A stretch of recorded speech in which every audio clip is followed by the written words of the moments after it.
الرحمن الرحيم. الحمد لله نحمده ونستعينه ونستغفره ونؤمن به ونتوكل عليه ونعوذ بالله من شرور أنفسنا ومن سيئات أعمالنا من يهده الله فلا مضل له ومن يضلله فلا هادي له ونشهد أن لا إله إلا الله وحده لا شريك له ونشهد أن سيدنا ومولانا محمدا عبده ورسوله. أما بعد فقد قال الله تعالى في كلامه المجيد: أعوذ بالله من الشيطان الرجيم، بسم الله الرحمن الرحيم. ومن آياته أن خلق لكم من أنفسكم أزواجا لتسكنوا إليها وجعل بينكم مودة ورحمة إن في ذلك لآيات لقوم يتفكرون. صدق الله العظيم. وقال نبينا محمد صلى الله عليه وسلم: تنكح المرأة لأربع: لمالها ولحسبها ولجمالها ولدينها فاصفر بذات الدين تربت يداك، او كما قال علیہ الصلاۃ والسلام. محترم حضرات، اس سے پہلے ہفتے میں نکاح کے سلسلے میں بات چل رہی تھی کہ نکاح جو ہے وہ ہماری شریعت کا اور ہمارے دین کا ایک بڑا ہی اہم جز ہے، اور اللہ تبارک و تعالیٰ نے قرآن پاک میں باقاعدہ نکاح کا حکم فرمایا کہ فَانْكِحُوا مَا طَابَ لَكُم مِّنَ النِّسَاءِ مَثْنَىٰ وَثُلَاثَ وَرُبَاعَ، کہ تم جو عورتیں تم کو پسند ہوں ان سے نکاح کر سکتے ہو، 2 سے بھی کر سکتے ہو، 3 سے بھی، 4 سے بھی، اور اگر انصاف کا تقاضا یہ ہے کہ سب کے درمیان انصاف نہ کر سکو تو صرف ایک نکاح کرو. اسی طرح اللہ علیہ وسلم کی تعلیمات میں بھی باقاعدہ نکاح کی بہت زیادہ ترغیب ہے، اور یہاں تک اللہ کے رسول نے فرمایا کہ نکاح کرنا جو ہے وہ آدھا دین ہے. فرمایا کہ جب بندہ نکاح کر لیتا ہے تو اس کا آدھا دین مکمل ہو جاتا ہے. اب اس کو آدھے دین کے سلسلے میں اللہ سے ڈرنا چاہیے. تو بہت بڑی عبادت ہے، بڑی اہم چیز ہے، اور ہمارے معاشرے کا بڑا اہم جز ہے، اور جس کے سلسلے میں بڑی کوتاہیاں ہیں کہ ان کے جو مسائل ہیں، ان کی جو چیزیں ہیں اس پر توجہ نہیں دی جاتی ہے، بلکہ جو چیزیں چلی آ رہی ہیں انہی کو عمل میں لایا جاتا ہے. ہاں، کچھ چیزیں پوری کر لی جاتی ہیں. تو پچھلے ہفتے آپ کو بتایا تھا کہ نکاح جو ہے اس میں تو موٹی موٹی جو چیزیں ہیں وہ ادا کر لی جائیں تو نکاح درست ہو جاتا ہے، کہ دونوں میاں بیوی کا ایجاب قبول پایا جائے، 2 گواہ ہوں، مسلمان مرد بالغ عاقل، اسی طرح سے جو ہے خطبہ نکاح ہو جائے، اور چھوارے وغیرہ جو تقسیم کیے جاتے ہیں وہ عمل ہو جائے، اور دعوت ولیمہ ہو جائے. اتنا عمل ہو جائے تو پورا نکاح کا عمل مکمل ہو گیا. جس میں شریعت نے جو بھی بوجھ دیا ہے وہ صرف لڑکے والے پر ہے کہ ایک جو عمل ہے خرچ کا وہ ہوتا ہے ولیمے کا.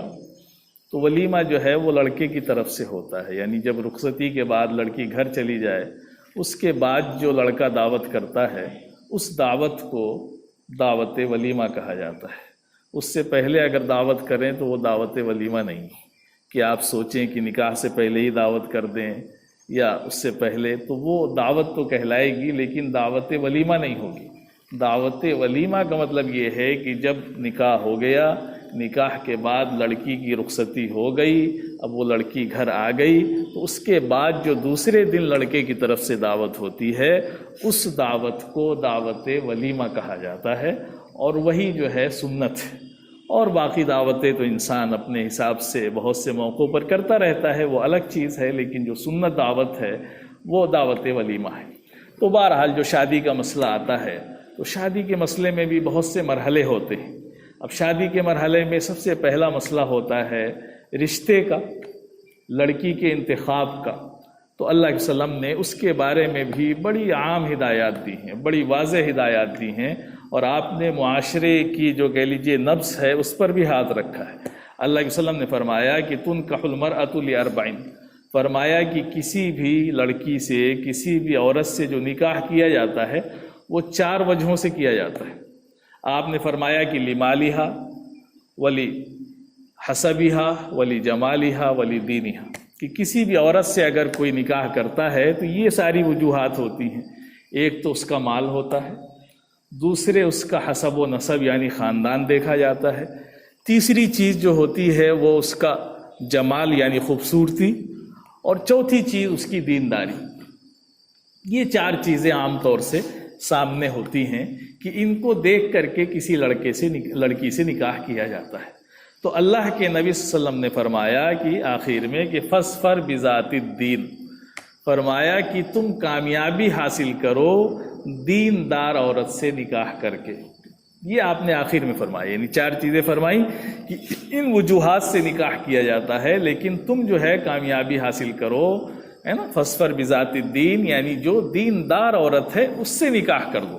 ان 4 میں سے تو کس کا انتخاب کرنا ہے کہ 4 چیزیں ہمارے سامنے ہیں کہ ایک لڑکی ہے جس کا حسن بہت اچھا ہے، یا خاندان بڑا اچھا ہے، مال اس کے پاس بہت ہے، لیکن دیندار نہیں ہے، دین نہیں ہے اس کے پاس، تو پھر یہ بہت بڑی کمی ہے۔ اور فرمایا کہ دینداری اصل ہے۔ ان 4 میں جو سب سے بڑی چیز ہے جس کو ایک ایمان والے کو ترجیح دینا چاہیے، جس کی بنیاد پر اس کو نکاح میں آگے بڑھنا چاہیے، وہ دینداری ہے۔ اس لیے کہ آپ جانتے ہیں کہ ایک لڑکی جو نکاح کر کے گھر میں آتی ہے وہ کئی نسلوں کی کہہ لیجئے پرورش کرتی ہے۔ جب وہ گھر میں آتی ہے تو ایک جو لڑکا ہوتا ہے اس کے سامنے تو ابھی کوئی چیزیں نہیں ہوتی ہیں، اس کو تو ایک شوق ہوتا ہے کہ اچھی لڑکی مل جائے، لیکن اسی لیے شریعت نے ذمہ داری اس کے گھر کے بڑوں پر رکھی کہ گھر کے جو بڑے ہیں وہ رشتہ تلاش کریں گے۔ لڑکا خود سے جا کے نہیں دیکھتا پھرے گا کہ وہ جا کے لڑکی تلاش کر دے، ہاں گھر کے جو بڑے ہیں وہ اس مرحلے کو طے کریں گے اور وہ ان چیزوں پر غور کریں گے کہ جو ہے لڑکی کیسی لانی چاہیے۔ تو اس میں یہ چیز ہے کہ سب سے بنیادی چیز جو ہونی چاہیے وہ دین کو ترجیح دی جائے، اس لیے کہ جو عورت آئے گی وہ ایک عورت نہیں ہے، ایک لڑکی نہیں ہے، بلکہ وہ تو کل کو ایک ماں بننے والی ہے نا۔ صرف یہ نہیں کہ وہ نکاح کر کے لا رہے ہیں بس مقصد پورا ہو گیا، نہیں، کل وہی لڑکی جو آج نکاح کر کے آئے گی وہ بچوں کی ماں بنے گی آگے چل کے۔ تو آپ کو بہترین ماں لانی ہے جو بہترین اپنے بچوں کی پرورش اور تربیت کر سکے۔ اور اگر صرف آپ ظاہری اس پہ نگاہ رکھیں گے تو ظاہر سی بات ہے اسی میں بڑا دھوکہ ہوتا ہے کہ آج ہمارے معاشرے میں ظاہری چیزیں دیکھی جاتی ہیں، بس یہ دیکھا جاتا ہے کہ بڑی خوبصورت ہے یا بڑے پیسے والے لوگ ہیں۔ اس کے بعد ہوتا کیا ہے کہ جب وہ لڑکی گھر میں آتی ہے تو گوری تو بہت ہوتی ہے، خوبصورت تو بہت ہوتی ہے، لیکن اس کی زبان بھی بڑی اچھی ہوتی ہے، وہ سارے گھر والوں کو سیدھا بھی کر دیتی ہے۔ تو پتہ چلا کہ بڑی خوبصورت دیکھ کے لائے تھے، حسن تو بڑا اچھا، لیکن اکیلے اس عورت نے مارا کہ پورے گھر کے ماحول کو ٹھیک کر دیا، اور پتہ چلا کہ رخصتی جو ہے لڑکی کی ہوئی تھی، اس نے لڑکے کی رخصتی کرا دی، ماں باپ کو چھڑا کے لے کے چل دی۔ تو یہ مسائل کیوں آتے ہیں؟ اس لیے کہ ہم دین کو نہیں ترجیح دیتے ہیں، باپ کے سامنے بھی دینی تعلیمات نہیں ہے، تو وہ یہ سوچتا ہے کہ یہ بہت بڑے گھر کے ہیں، ان کی لڑکی سے شادی کر دیں تو بڑا مزہ آ جائے گا، بہت مال مل جائے گا، لیکن یہ نہیں پتا ہے کہ مال تو بڑی وقتی چیز ہے، لیکن وہ جو عورت آنے والی ہے اسی سے گھر کی جنت اور جہنم ہے۔ اگر وہ اچھی آ گئی تو آپ کا گھر جنت بن جائے گا، اور اگر وہ خراب آ گئی تو پورے معاشرے کو خراب کر کے رکھ دے گی، سارے والدین کا مسئلہ خراب ہو جائے گا، بہنوں کا مسئلہ خراب ہو جائے گا، طرح طرح کے مسائل پیدا ہوں گے، اور پتہ چلا کہ وہ شادی کر کے اس لیے لایا تھا باپ کی اس کو راحت ملے گی، اور تکلیف میں مبتلا ہو جاتا ہے۔ تو بنیادی چیز جو اللہ کے وسلم کی تعلیمات ہیں اس پر ہماری نگاہ نہیں ہوتی ہے، اسی لیے اللہ کے وسلم نے یہ بات فرمائی۔ آج ہمارے معاشرے میں چونکہ دین کی بہت کمی ہے، ہر طرف مادیت ہے۔ آج جب بچی پیدا ہوتی ہے، بچہ پیدا ہوتا ہے، ہمارے بچپن کا ماحول الگ تھا، دوسرا ماحول تھا کہ سب سے پہلے ایک بڑا انتظام ہوتا تھا کہ جب بچہ پیدا ہوا ہے تو اس کی بسم اللہ کرائی جائے گی، بڑا اہتمام ہوتا تھا۔ ہر گاؤں میں ایک حافظ بیٹھا رہتا تھا، ایک بڑے میاں بیٹھے رہتے تھے، وہ چھڑی سے مار کے زبردستی پکڑوا کر کے جیسے بھی ہے وہ کچھ نہ کچھ دین سکھا دیا کرتے تھے، الف با سکھا دیا کرتے تھے۔ اب آج کا ماحول الگ ہے، آج سب کے سامنے دنیا ہے. تو بچی پیدا ہوئی، ابھی تو 4 سال کی بھی ہوئی تو اتنا بڑا بستہ لاد دیا اس کے اوپر انگلش کا کہ وہ اٹھا بھی نہ سکے اور بھیج دیا اس کو اسکول میں. انگریزیت.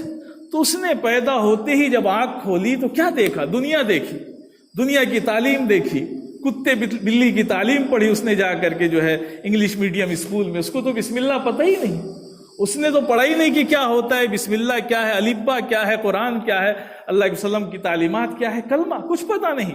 تو جب وہ جاتی ہے گھر میں تو یہی کرتی ہے، اس کو تو عیش چاہیے، پیسے والی ہے تو اور اس کو کوئی مسئلہ نہیں، وہ تو پورا کہہ لیجیے اپنی حکومت چلا کے رہے گی کہ میرے باپ نے یہ سب کچھ دیا ہے، تمہارا کیا تھا؟ یہ چارپائی بھی میری، یہ فریج بھی میرا، یہ کولر بھی میرا، یہ بیڈ بھی سب میرا ہے، تمہارا کیا ہے؟ ہم کھانا نہیں بنائیں گے، جب دل کرے گا بنائیں گے، نہیں دل کرے گا نہیں بنائیں گے. اس کی حکومت چلے گی جب ایسی لڑکی لے کر کے آئیں گے. تو بڑی بنیادی تعلیمات ہے کہ اللہ علیہ وسلم نے یہ تعلیمات دی، اور ہمارے نبی پاک علیہ الصلوۃ والسلام کا معاشرہ ایسے ہی تھا. نکاح جو ہے ایک انسان کی بنیادی ضرورت ہے، جیسے کھانا ضرورت، کپڑا پہننا ضرورت، ایسے ہی اللہ تبارک و تعالیٰ نے انسان میں خواہش رکھی، اس خواہش کو پورا کرنے کے لیے نکاح کی ضرورت، اور آگے نسلوں کو بڑھانے کے لیے نکاح کی ضرورت. تو یہ ہمارے دین نے اتنا آسان بنایا تھا کہ نبی پاک صلی اللہ علیہ وسلم کی تعلیمات اور آپ کے زمانے میں اگر آپ جائیں گے، جائزہ لیں گے تو پتہ چلے گا کہ بڑا آسان تھا. اس کا نتیجہ یہ تھا کہ دھڑا دھڑ نکاح ہوتے رہتے تھے. ادھر بچہ بالغ ہوا، بچی بالغ ہوئی، جہاں اچھا رشتہ ملا نکاح کر دیا فوراً. اور اللہ کے وسلم نے فرمایا کہ دیکھو 3 چیزوں میں کبھی تاخیر مت کرنا. یہ فرمایا اللہ کے وسلم نے، فرمایا کہ دیکھو 3 چیزیں ایسی ہیں جس میں کبھی تاخیر مت کرنا.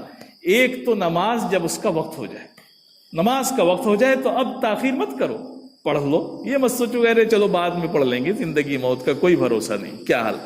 اسی طرح سے فرمایا کہ جب جنازہ آ جائے تو بھی تاخیر مت کرو، اب انتظار مت کرو، جب جنازہ آ گیا تو فوراً جنازے کی نماز پڑھ لو. اب یہ نہیں کہ دنیا کے دوسرے کاموں میں لگ جاؤ، نہیں، اب جنازہ آ گیا تو بس وہ مقدم ہے، اس کو اس کی منزل تک پہلے پہنچاؤ. اسی طرح فرمایا کہ جب کسی لڑکی کا اس کا جوڑا مل جائے، ہے نا، اییم کا لفظ فرمایا، اور اییم میں ساری عورتیں آتی ہیں، وہ جس کا نکاح نہ ہوا ہو اور وہ جس کا نکاح ہو گیا تھا، اس کے شوہر کا انتقال ہو گیا، اس کا طلاق ہو گیا، وہ بھی آتی ہے، سب آتی ہیں اس میں. تو بہت آسان کہ اس کا جیسے ہی جوڑا مل جائے اس کا نکاح کر دیا جائے، تاخیر نہ کی جائے. حضرت فاطمہ کا نکاح 15 سال 15.5 سال کی عمر تھی، حضرت علی سے ہو گیا. حضرت علی کی عمر کتنی تھی؟ 21 سال یا کچھ زائد، نکاح ہو گیا. تو یہ سماج تھا، یہ معاشرہ تھا کہ وہاں جو ہے بس بچیاں بڑی ہوئیں تو اب یہ انتظار نہیں کہ اب ان کی سرکاری نوکری لگ جائے. پتہ چلا کہ نوکری لگتے لگتے میاں بوڑھے ہو گئے، اور جو ان کے ساتھ کے تھے ان کے بچے جوان ہو گئے، ان کی شادی نہیں ہوئی ابھی. ہمارے سماج میں بھی بہت سے لوگ ہیں جن کے اندر بڑی سادگی ہے، کچھ برادریاں ہیں جن میں بہت جلدی نکاح ہو جاتا ہے، اور یہ شریعت کے مطابق جو لوگ جلدی نکاح کرتے ہیں وہ عین شریعت پر عمل کرتے ہیں.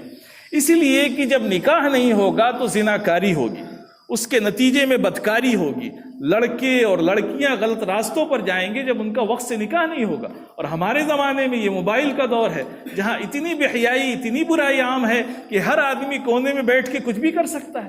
تو اس زمانے میں تاخیر کی جائے تو یہ تو سراسر زنا کو دعوت دینا ہے. تو اس لیے نکاح کو بڑا آسان بنایا ہمارے معاشرے میں کہ ایک لڑکا اور ایک لڑکی، اس کے گھر والے مل کر کے، سب سے بہتر یہ ہے کہ مسجد میں چلے جائیں، کہہ دے کہ بھائی آج ہماری بیٹی کا نکاح ہے، وہ بتا دے کہ ہمارے بیٹے کا نکاح ہے، مسجد میں لوگ آتے ہی ہیں، اعلان بھی ہو گیا. اس لیے کہ ایک یہ بھی عمل ہوتا ہے، ایک تو گواہی بھی ہے، دوسری یہ ہے کہ نکاح میں اعلان ہونا چاہیے.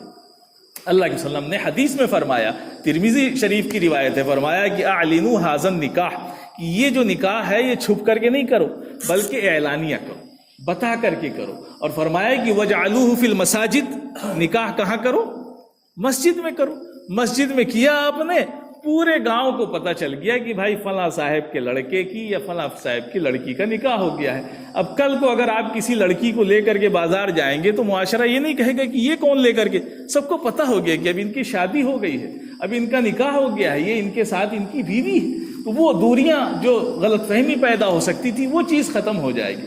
تو بڑا آسان بنایا نکاح کو. اگر نکاح مشکل ہوگا تو زنا آسان، اور زنا مشکل ہوگی تو نکاح آسان. تو وہ ہمارے اپنے اوپر ہے کہ ہم کس چیز کو آسان بناتے ہیں. تو ہمارے سماج نے نکاح کو تو بڑا مشکل بنا دیا. اتنا مال ہو، اتنا پیسہ ہو، اتنی تیاری ہو، تب جا کر کے وہ بیچارہ نکاح کرے گا. لڑکی والا ہے تو پوچھنا ہی نہیں ہے، اس کی تو جان ہی چلی جائے گی بیچاری کی کہ وہ بیچارہ جو ہے انتظام کرنے میں لگ جائے. تو پتہ چلا کہ رشتہ آج لگا، اب نکاح ہوگا 1 سال کے بعد. اور وہاں کیا ہو رہا ہے، وہاں پر ایک صحابی ہیں، غالباً حضرت ابو درداء ہیں، تو ان کو حضرت سلمان فارسی رضی اللہ عنہ نے بھیجا اپنے نکاح کے پیغام کے لیے ایک صاحب کے گھر کہ جا کر کے آپ ان سے بات کر لیجئے، ان کی لڑکی سے اگر وہ تیار ہو جائیں تو میں نکاح کر لوں. تو وہ وہاں بات کرنے کے لیے گئے تو گھر والے راضی نہیں ہوئے، اس لیے کہ لڑکی والے کو اختیار ہے، وہ چاہے تو رشتے کو منظور کرے، چاہے تو انکار کر دے. یہ کوئی جبر نہیں ہے کہ کوئی گیا تو منظور ہی کرنا پڑے گا، ہاں اس کو اختیار ہے.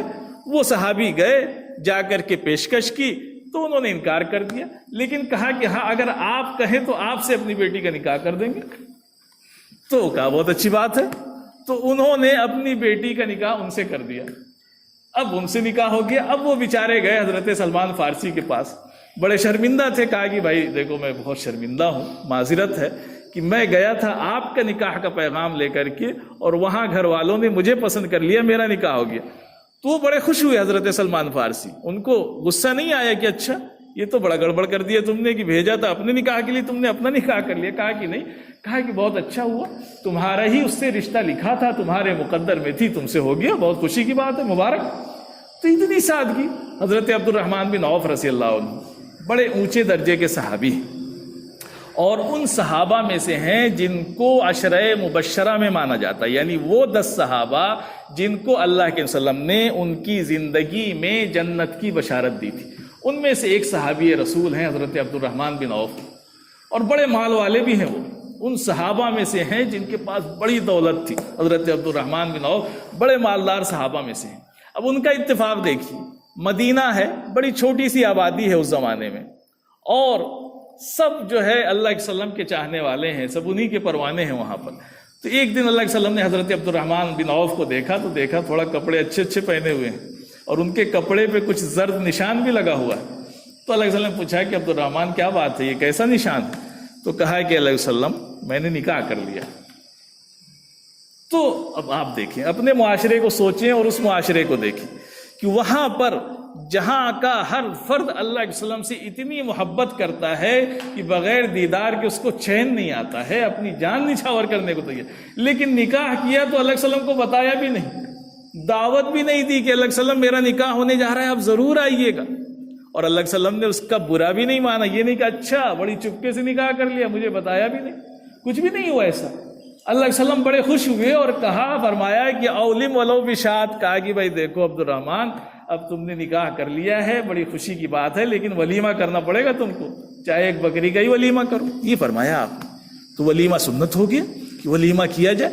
تو یہ وہاں کی سادگی اس معاشرے کی جس کے ہم ماننے والے ہیں، جو ہمارے لیے نمونہ ہے کہ نکاح کی ضرورت آئی. صحابہ کے تو بڑے نکاح ہوتے تھے نا، ہمارے ہاں تو ایک نکاح ہی بڑا مشکل ہے، اور مشکل اس لیے کہ سماج نے مشکل بنا دیا، ورنہ یہ معاشرے میں جتنی بیوہ عورتیں بیٹھی ہیں یہ بیوہ نہ بیٹھتی، بلکہ ان سب کا نکاح ہو جاتا.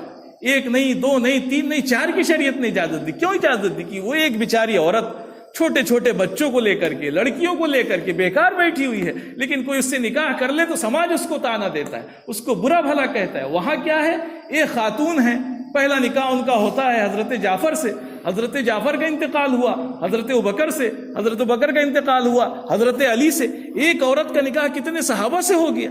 کیوں؟ اس لیے کہ اس سماج میں بڑی آسان چیز تھی کہ کوئی عورت خالی نہ بیٹھے. اللہ کے وسلم نے، اللہ تبارک و تعالیٰ نے قرآن میں فرمایا کہ وَمِنْ آيَاتِهِ أَنْ خَلَقَ لَكُم مِّنْ أَنفُسِكُمْ أَزْوَاجًا، اللہ کی نشانیوں میں سے ہے کہ اللہ نے تمہارے لیے جوڑا پیدا کیا ہے. اور کیوں جوڑا پیدا کیا؟ اس لیے پیدا کیا کہ لِتَسْكُنُوا إِلَيْهَا، اس سے تمہیں سکون حاصل ہو. یہ بیوی جو ہے راحت کی چیز ہے، یہ مزہ لینے کی چیز نہیں ہے، بلکہ یہ تو بیوی جو ہوتی ہے وہ شریک حیات ہے، اس کے لیے باعث سکون ہے. اب وہ 80 سال کا بوڑھا ہو گیا، تب بھی وہ اس کے لیے راحت کی چیز ہے، 100 سال کا ہو گیا تب بھی وہ اس کے لیے راحت کی چیز ہے، اس لیے کہ یہ جو بڑھاپا ہوتا ہے بڑی عمر میں تو اور زیادہ انسان کو بیوی کی ضرورت ہوتی ہے، وہ کہاں جائے گا؟ بچوں کی شادی ہو گئی، بچیوں کی شادی ہو گئی، سب اپنے اپنے کمروں میں پڑے ہیں، یہ بیچارہ اکیلے تڑپ رہا ہے، اس کے لیے راحت کی کوئی چیز نہیں۔ لیکن اس معاشرے میں یہ تھا کہ ادھر وہ خالی ہوئی، دوسرا نکاح ہو گیا، تو اس کے لیے بھی سکون، اس کے بچوں کے لیے بھی ایک پرورش کا سامان۔ تو یہ ہمارا جو ہے نبوی معاشرہ تھا، سماج تھا۔ اگر اس پر ہمارا معاشرہ آ جائے تو بڑے مسائل حل ہو جائیں گے۔ تو ہمیں اس بات کی کوشش کرنی کی، جو ہمارے نوجوان ہیں نا، یہ اس بات کی کوشش کریں کہ جو معاشرے میں، سماج میں دوسری قوموں سے ہمارے اندر برائیاں آ گئی ہیں ان کو ہم قبول نہیں کریں گے۔ ہمارے یہاں جو چیزیں نکاح کی ہمارے نبی پاک علیہ الصلوۃ والسلام نے ہمیں بتائی ہیں ان پر عمل کریں گے۔ برات ہمارے یہاں کہیں پہ بھی نہیں ہے، آپ پوری حدیث پڑھ لے جائیں، پوری نبی پاک صلی اللہ علیہ وسلم کی سیرت پڑھ لے جائیں، صحابہ کی سیرت پڑھ لے جائیں، یہ برات آئی کہاں سے؟ برات کا لفظ بھی کہیں آپ کو نہ عربی میں ملے گا نہ کہیں ملے گا، آپ ڈھونڈ ڈالیں، یہ تو لفظ ہی نہیں ہے ہماری زبان کا۔ ہاں نکاح ہے ہمارے یہاں تو وہ آپ کو حدیث میں بھی مل جائے گا، قرآن میں بھی مل جائے گا، لیکن جو چیز ہے ہی نہیں تو اس کو آپ ڈھونڈیں وہ ملے گا ہی نہیں، کہ اس لیے کہ یہ آیا کہاں سے؟ یہ ہمارے ملک میں چونکہ جو اکثر مسلمان ہیں وہ کنورٹڈ ہیں، دوسرے مذاہب سے اسلام میں داخل ہوئے ہیں، تو بہت سی چیزیں ان دین کی ہمارے اندر آ گئی۔ تو اب حضرت تھانوی رحمۃ اللہ علیہ نے لکھا کہ ہمارے یہاں تو نکاح بہت مسئلہ ہے، بہت بڑا مسئلہ۔ فرمایا کہ نکاح کی جب تیاری ہوتی ہے، رشتہ ہوتا ہے، تو 2 قیامتوں کا سامنا کرنا پڑتا ہے۔ کہا کہ ایک چھوٹی قیامت ہے منگنی اور بڑی قیامت ہے نکاح شادی۔ کہا 2 قیامت، ایک تو منگنی میں تو آدھی جان گئی اس کی، اور نکاح میں پورا چوس لیا جائے گا، اور بیچارہ غریب ہو تو کیا کرے گا، کھیت بیچے گا، مکان بیچے گا، قرض لے گا، مر جائے گا۔ تو یہ کس نے بنایا؟ ہمارے دین نے یہ نہیں بنایا، ہمارے دین میں تو بڑے آسان ہے۔ اب آج عجیب عجیب لوگ، جہیز، یہ سب چیزیں کہاں سے آئیں؟ دوسروں سے آئیں۔ ہماری جو تعلیم ہے نبی پاک علیہ الصلوۃ والسلام کی، اس پر تو ہم عمل نہیں کرتے۔ ہماری تعلیم یہ ہے کہ لڑکی کو وراثت میں حصہ دیا جائے۔ وراثت میں حصہ نہیں دیتا ہے مسلمان، وہ بھی غیروں کی طرح عمل کرتا ہے کہ ان کے ہاں تلک چلتا ہے تو یہ بھی منگنی میں کچھ دے دیتا ہے، اس کے ہاں پتہ چلا کہ دان دہیز چلتا ہے کہ بھیا ایک بار جو دینا لینا ہو دے کے لڑکی کو رخصتی کر دو، باقی ختم اس کا حصہ۔ نہیں، اس کا حصہ نہیں ختم ہوا، وہ چلی گئی دوسرے کے گھر، لیکن اس کا باپ کی وراثت میں حصہ ہے اور وہ رہے گا قیامت تک۔ آپ نہیں دیں گے، اللہ کے ہاں آپ کو حساب دینا پڑے گا، آپ کی اس کی پکڑ ہوگی۔ تو جو ہمارے تعلیمات ہیں اس پر عمل نہیں کرتے ہیں، دوسروں کی چیزوں کو ہم لے لیتے ہیں۔ تو ہمیں صحیح معاشرہ قائم کرنا ہے، ہمیں جہیز نہیں لینا ہے۔ کیا کریں گے؟ اب یہاں تو الٹا مسئلہ ہے کہ جس کا لڑکا جتنا زیادہ کماتا ہے اس کا باپ اتنا بڑا بھکاری، جا کے کہتا ہے کہ ہمارے لڑکے کی تنخواہ 1 لاکھ روپے۔ اب بتائیے، الٹا اس کو تو کہنا چاہیے تھا کہ ہمارا لڑکا اللہ کے فضل سے اتنا کماتا ہے کہ آپ کی بیٹی بس 1 جوڑے کپڑے میں آپ بھیج دیجئے، اللہ نے کوئی کمی نہیں رکھی ہے، نہ ہمارے پاس بیڈ کی کمی ہے، نہ فریج کی کمی ہے، نہ گاڑی کی کمی ہے، سب ہمارا بیٹا اپنی محنت کی کمائی سے کر لے گا۔ آپ تو اتنا احسان کر دیجئے کہ اپنی لخت جگر اور بیٹی کو، جو آپ کے کلیجے کا ٹکڑا ہے، وہ ہمارے حوالے کر دیجئے، اس کو بیٹی بنا کر کے رکھیں گے۔ یہ ہونا چاہیے، یہ اصل ہے۔ یہاں تو الٹا کہ آدمی لڑکا، تو بھائی آپ کے پاس لڑکا ہے تو لڑکی بھی تو پیدا ہوگی، تو دونوں طرف سے تو پھنسنا ایک ہی انسان کو ہے۔ آپ لڑکے میں لیں گے تو لڑکی میں دیں گے، تو ہم ایسا سماج کیوں نہ قائم کریں کہ نہ ہم لڑکی میں دیں گے نہ لڑکے میں لیں گے، بات ختم، مسئلہ آسان۔ گئے مسجد میں نکاح کر لیا، لڑکی کو لے کر کے چلے آئے، اپنی حیثیت کے مطابق جو ہے ولیمہ کر لیا۔ اب ولیمے میں بھی بڑا مسئلہ کہ اب ولیمہ کرنا ہے، اب اس کے لیے بھی بڑا اشتہار۔ ولیمہ تو سنت ہے بھائی، ارے سنت تو ہے، لیکن کیا مطلب گھر بیچ کے ولیمہ کریے، کھیت بیچ کے ولیمہ کریے؟ وہاں تو ایسا سماج تھا کہ کچھ نہیں ہے تو ستو پہ ہی ولیمہ ہو گیا، ستو منگایا اور گھول دیا، سب کو پلا دیا، ہو گیا سب سیلیبریٹ، ہو گیا ایک جشن۔ کیا بھائی نکاح ہوا تھا؟ کچھ نہیں ہے، سب لوگ اپنے اپنے گھر سے کھانا لے کر کے آگے، چلو بھائی آج ہمارے ہاں شادی ہوئی ہے، ہمارا نکاح ہوا، کچھ ہے نہیں، ہم تو یہاں ہاسٹل میں رہتے ہیں، آئیے سب لوگ اپنا کھانا لے کے ایک ساتھ بیٹھ کر کے کھا لیں گے، ہو گیا ولیمہ۔ تو ولیمے کو بھی بڑی عجیب عجیب شکلیں دی گئی۔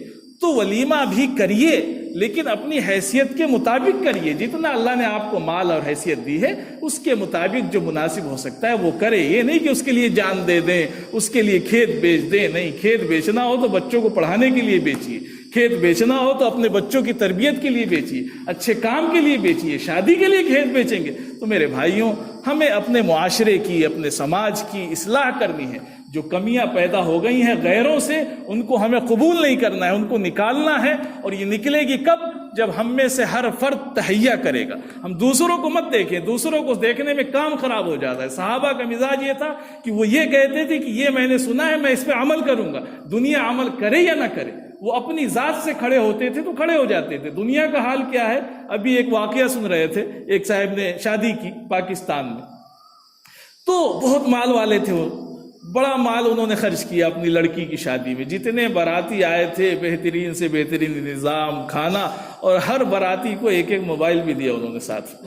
پھر بعد میں ان کے دل میں آیا کہ ذرا ہم چھپ کر کے دیکھیں کہ لوگ کیا کہہ رہے ہیں۔ آدمی کے مزاج ہوتا ہے نا اپنی بڑائی سننے کا، اس کو اسی لیے کر ہی رہا ہے، اس لیے کہ اگر اس کو خرچ کرنا تھا اپنی بیٹی کے لیے تو بیٹی کو کوئی مکان خرید کے دے دیتا، اس کے کھاتے میں پیسہ جمع کر دیتا، اس کو کچھ دے دیتا۔ لیکن وہ تو دکھانا ہے نا، تو اس نے دکھایا۔ تو جب وہ گیا تو سنا اس نے جب چھپ کر کے، تو لوگ عجیب عجیب باتیں کر رہے تھے۔ کوئی کہہ رہا تھا کہ کھانا تو بہت اچھا تھا لیکن اس میں یہ صحیح نہیں تھا، ہے نا۔ اس نے کہا کہ ارے، کوئی کہہ رہا ہے کہ ارے بھائی اتنا پیسے والا ہے، اگر موبائل دے نہیں تھا تو تھوڑا اچھی کمپنی کا دے دیتا۔ تو آدمی احسان تھوڑا ہی مان رہی ہے، دنیا ماننے والی ہے، اس کا پیٹ بھرے گا کبھی؟ آپ اس کو سونا چاندی لاد دیجیے، اس کا پیٹ نہیں بھرے گا، آخر میں جا کے کچھ نہ کچھ برائی کر کے نکل ہی جائے گی۔ یہ دنیا ہے، اور وہ اللہ ہے کہ اس کو آپ نے راضی کر لیا، اس کو مان لیا، اس کے رسول کو راضی کر لیا تو سارا مسئلہ حل۔ یہ دنیا والے آج گالی دیں گے لیکن کل کہیں گے کہ نہیں وہ بہت اچھے تھے، انہوں نے بڑی سادگی سے نکاح کیا اپنی بیٹی کا، اپنے بیٹے کا۔ تو میرے بھائیوں، ہمیں اور آپ کو اپنے نبی پاک علیہ الصلوۃ والسلام کی ذات کو نمونہ بنانا ہے، ان کو سامنے رکھنا ہے۔ اگر اس کو سامنے رکھیں گے تو ساری چیزیں ہماری آسان ہو جائیں گی۔ اللہ تبارک و تعالی ہم سب کو کہنے سننے سے زیادہ عمل کی توفیق عطا فرمائے۔